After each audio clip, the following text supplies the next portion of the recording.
Salutations, people of the internet, welcome to the database. This recent weekend, Sega released an open online beta test of Sonic's latest racing game, and I got the chance to play it. This past weekend, I managed to gather enough footage from the beta, which also gives me enough time to, write this script. To note, I haven't used all the characters featured in this open beta, but I tried to play all the courses provided offline and online. Offline content this game offers is your basic Grand Prix and time trial modes. Grand Prix sees you go up against 11 other racers, one of them being a rival, and your racer of choice has unique dialogue cutscenes, where you see neat interactions with different Sonic characters. It's cool to see Cream the Rabbit in the modern era spotlight, interacting with other characters outside her usual friend circle. It's even cool seeing the Babylon Rogue reuniting their rivalry with Team Sonic for the first time in over 2 decades. The selection of offline courses are fine. The E-Stadium is your basic Mario Circuit-esque racetrack. Rainbow Garden was visually pretty, and Water Palace would probably be the best of the three, mostly because it's a reference to one of the main zones from Sonic Rush. To spice up your races, the second lap of a course sees you racing an entirely different course. The path will be split into 2 lanes, a randomized track of the game's choice, or a track that is visibly clear for the picking.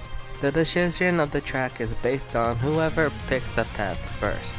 Sometimes you'll get a track with frenzy effects, either ones where the track is filled with boost panels, or one where your drifting gauge charges very fast. Other tracks featured in the beta are way cooler than the ones offline. Metal Harbor and to an extent Sand Road are featured tracks that are references to Sonic Adventure 2.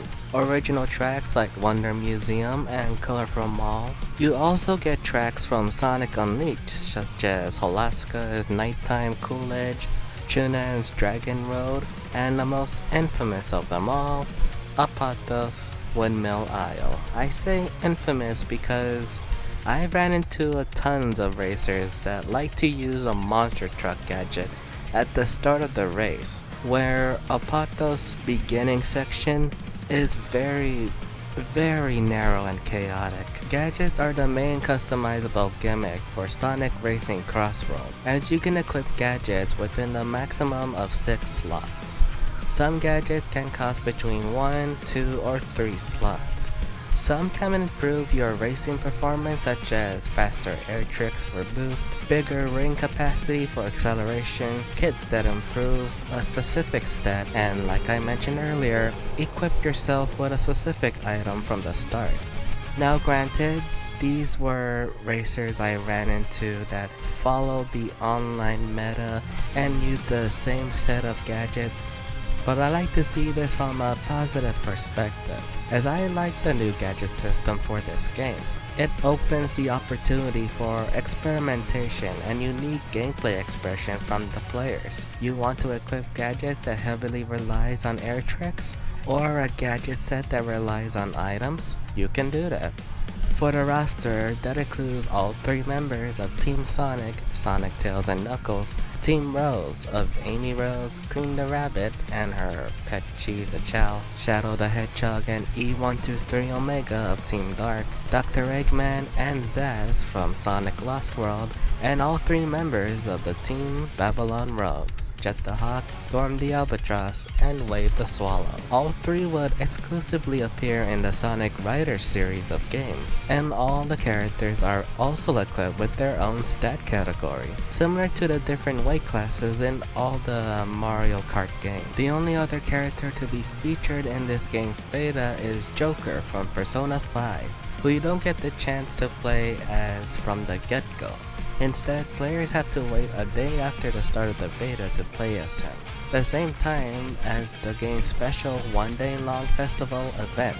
The festival event isn't something to write home about. You're put in 3 different teams of 4, almost like Team Sonic Racing, and each race has a different effect akin to the frenzy laps of the regular races.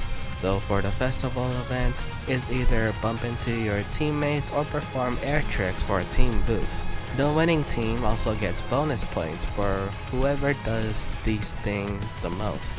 One more thing I almost forgot to mention about the online stuff. Rewards for playing the online includes different decals for your vehicle and the Dawn Pod tickets. Customizing vehicles is another place where I spent the most time on as well, as I never expect this mode to be kinda in-depth, at least from the racing games that I played. You can use the Dawn Pod tickets you've earned from offline and online mode to spend on different vehicle frames, decals, auras, and different honking noises for your horn. And while you can match the customized frames if you please, you can mix and match them with other frames, at least ones from the same class.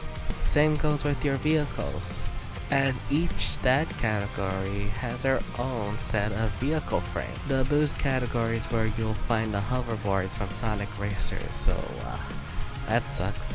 But yeah, that's all I got to say about Sonic Racing CrossWorlds and its open test beta. Therefore, my final ranking for this beta is so far B rank. The last few days of the open beta kinda soured my taste for the game for me. Not mostly for the gameplay, but for the amount of crashes I've experienced. And what's weird is that this only happened right after Joker got released and when the Joker Festival event started. Though it is expected for the beta as they give you a warning about it. Other than that, the selection of racetracks are a mixed bag as well. I enjoy tracks like Water Palace, Metal Harbor, and the Wonder Museum, especially in that track's final lap. But this game also has a selection of stinkers. Sand Road is probably my least favorite track in the game, as the sand makes all my vehicles slippery, and the landmarks are pretty uninspiring. This game even has a track from Sonic Forces in the form of Mystic Jungle, and I lost count on the amount of times I fell off the cars during the water slide section. At least the music remixes of the tracks are cool to listen to, minus the god-awful music that is the main theme song. If you're wondering who I played as during the open beta, I only played 2 speed characters in Shadow and Sonic, and 2 handling characters in Cream and Joker. And I played a bit of E123 Omega. But I wanna know, who did you play as in Sonic Racing CrossWorlds so far? How was the open beta online for you? Got any favorite tracks? Let me know in the comments, and I might see you again when the full game comes out later this September. What do you mean this game is getting a free demo? I am Shadow, the ultimate life form. Ultimate lame form? A test of skill and resolve. That jog your memory, Shadow? Come on, guys, at least make this interesting.